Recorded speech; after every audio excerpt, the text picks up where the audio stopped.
मेरे YouTube पे astro Naresh पर आपका स्वागत है। नमस्कार, मैं हूं नरेश कुमार। सबसे पहले उन दर्शकों का शुक्रिया जिन्होंने पेज को सब्सक्राइब किया है, पेज के वीडियोस को शेयर कर रहे हैं, लाइक कर रहे हैं और कमेंट बॉक्स में अपनी राय भी दे रहे हैं। बात करेंगे राहु और केतु के गोचर की। राहु और केतु का गोचर 30 अक्टूबर को होने जा रहा है। पहले 10 महीने इन ग्रहों ने राशि नहीं बदली, लेकिन अब राशि बदलेंगे तो ये अगले 18 महीने के लिए राशि परिवर्तन करेंगे। यानी कि 30 अक्टूबर को राशि परिवर्तन होगा और 18 मई 2025 तक ये ग्रह राशि बदलेंगे अपनी।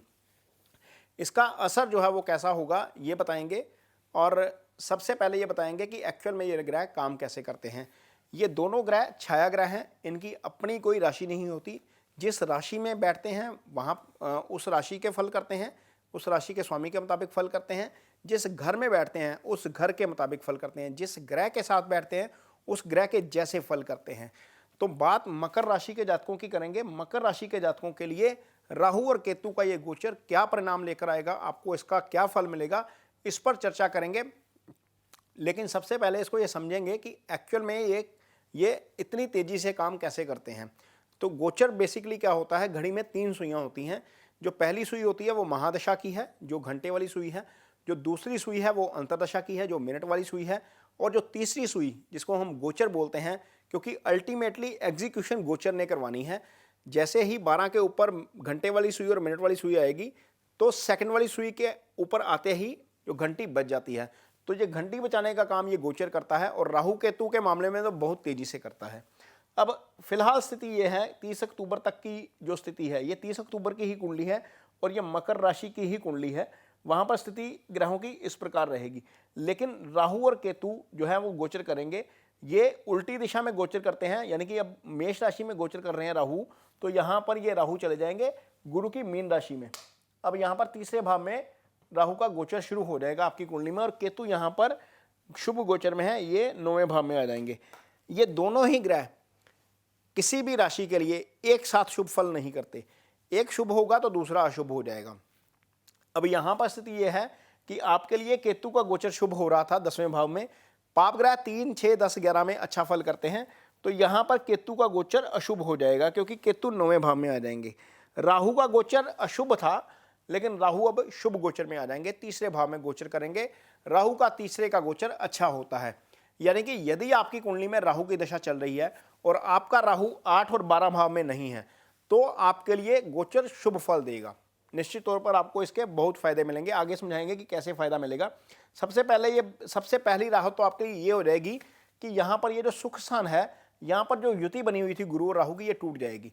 अब इसका मतलब क्या है, गुरु यहाँ पर स्वतंत्र रूप से अपने जो है वो काम करने के लिए तैयार हो जाएंगे।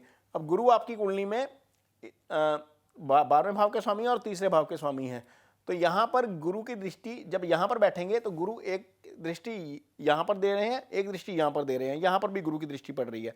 यानी कि 5, 7 और 9 ये 3 दृष्टियाँ राहु गुरु की होती हैं। तो अब गुरु प्रॉपरली काम करना शुरू कर देंगे। गोचर राहु केतु का हो रहा है, लेकिन फायदा गुरु के गोचर से ज़्यादा होना शुरू हो जाएगा।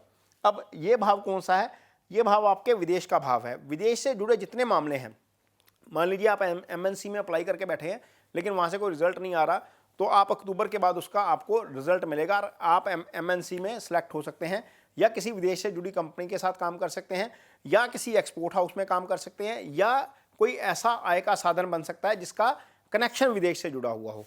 मैं विदेश से इसलिए बोल रहा हूं क्योंकि गुरु की दृष्टि कर्म स्थान के ऊपर भी है, कर्म स्थान के ऊपर भी, विदेश वाले भाव के ऊपर भी। बाहर भी जा सकते हैं, किसी बाहर वाली कंपनी के साथ डील भी हो सकती है।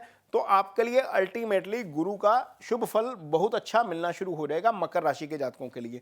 अब यहाँ पर गुरु की एक दृष्टि जाएगी अष्टम भाव के ऊपर। यह सडन प्रॉफिट का भाव है, सडन लॉस का भी यही भाव है, रिसर्च का भी यही भाव है। यानी कि जो लोग रिसर्च से जुड़ी स्टडी कर रहे हैं, जैसे एस्ट्रोलॉजी की स्टडी भी रिसर्च से जुड़ी होती है, मेडिकल की स्टडी भी रिसर्च से जुड़ी होती है, बहुत सारी ऐसी स्टडीज़ हैं जो रिसर्च से जुड़ी होती है। डिटेक्टिव सारे अष्टम भाव से आते हैं, तो यहाँ पर ये सिग्निफिकेंस जो है वो एक्टिव हो जाएगा। ये चीज़ें आपको शुभ फल में आएंगी।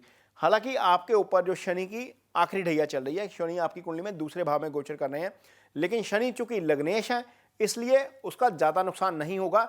लास्ट फेज में वैसे भी शनि जो है वो गिवर हो जाते हैं, लास्ट फेज में शनि का अच्छा फल ही मिलता है। तो राहु का जो शुभ गोचर है आपके लिए, राहु यहाँ पर बैठेंगे और यहाँ दृष्टि देंगे।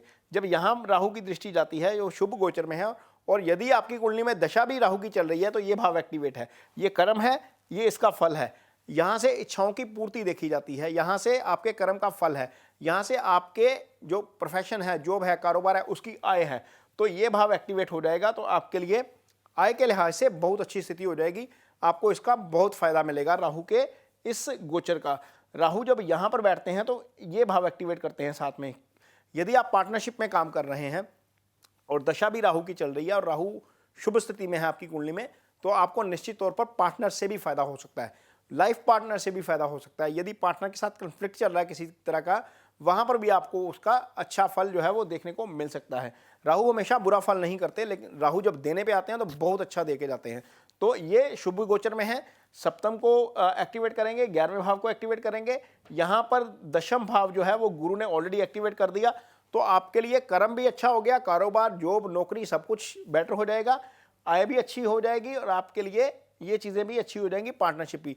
एक चीज़ थोड़ी सी ध्यान में रखनी पड़ेगी, शनि यहाँ पर गोचर कर रहे हैं और इस भाव को सीधा देख रहे हैं, ये अष्टम है, अष्टम के ऊपर गुरु की दृष्टि है, शनि की भी दृष्टि है। तो थोड़ा सा यदि आपका काम रिस्क से जुड़ा हुआ है, जोखिम लेने वाला काम है, तो वहाँ पर थोड़ी सी सावधानी बरतिए, ड्राइविंग थोड़ी स्लो करिए, किसी भी जगह पर जा रहे हैं या वॉक कर रहे हैं तो ध्यान से चलिए, आगे पीछे देख कर चलिए, दुर्घटना थोड़ी सी होने के चांसेस हैं, क्योंकि शनि यहाँ पर देख रहे हैं, शनि यहाँ पर भी देख रहे हैं। खैर, क्योंकि शनि जब यहाँ बैठे हैं तो यहाँ पर भी देख रहे हैं, राहु की भी दृष्टि यहाँ पर है, तो खैर ये दृष्टि अपना काम करेगी। लेकिन चूंकि राहु एक्टिव कर रहे हैं इस भाव को, गुरु कर्म भाव को देख रहे हैं, तो हो सकता है कि इसका बहुत ज़्यादा नुकसान ना हो, लेकिन सीधी दृष्टि जो है वो शनि की, वो दुर्घटना का कारण जरूर बन सकती है। यहाँ पर सावधानी जरूर रखनी चाहिए। या एक और चीज़ हो सकती है, यहाँ पर शनि तीसरी दृष्टि दे रहे हैं चौथे भाव के ऊपर, गुरु यहाँ पर विराजमान है ऑलरेडी, गुरु जिस भाव में गोचर करते हैं वहाँ पर थोड़ी सी जो है वो नुकसान हो जाता है। तो ये क्या भाव है, ये सुख स्थान है, या यहाँ से माँ की हेल्थ देखी जाती है, तो यहाँ पर माँ की हेल्थ को लेकर थोड़ा सा कंसर्न हो सकता है। यदि आप प्रॉपर्टी खरीदना चाह रहे हैं, गाड़ी खरीदना चाह रहे हैं, तो उसमें थोड़ा सा डिले जरूर हो सकता है। इस बात के लिए आपको खुद को मानसिक तौर पर तैयार करना चाहिए। अदरवाइज राहु और केतु का ये गोचर आपके लिए शुभ रहेगा, क्योंकि गुरु राहु की युति टूट जाएगी, गुरु का शुभ फल शुरू हो जाएगा, केतु राहु जो है वो शुभ गोचर में आ जाएंगे। तो आपके लिए निश्चित तौर पर मकर राशि के जातकों को 30 अक्टूबर के बाद अगले 18 महीने के लिए काफ़ी शुभता आने वाली है इस गोचर को लेकर। ये वीडियो आपको कैसा लगा, इस पर कमेंट बॉक्स में अपनी राय जरूर दीजिए। यदि ये वीडियो अच्छा लगे तो इसे शेयर जरूर करिए, पेज को सब्सक्राइब जरूर करिए। इसके साथ ही मुझे दीजिए इजाजत। नमस्कार।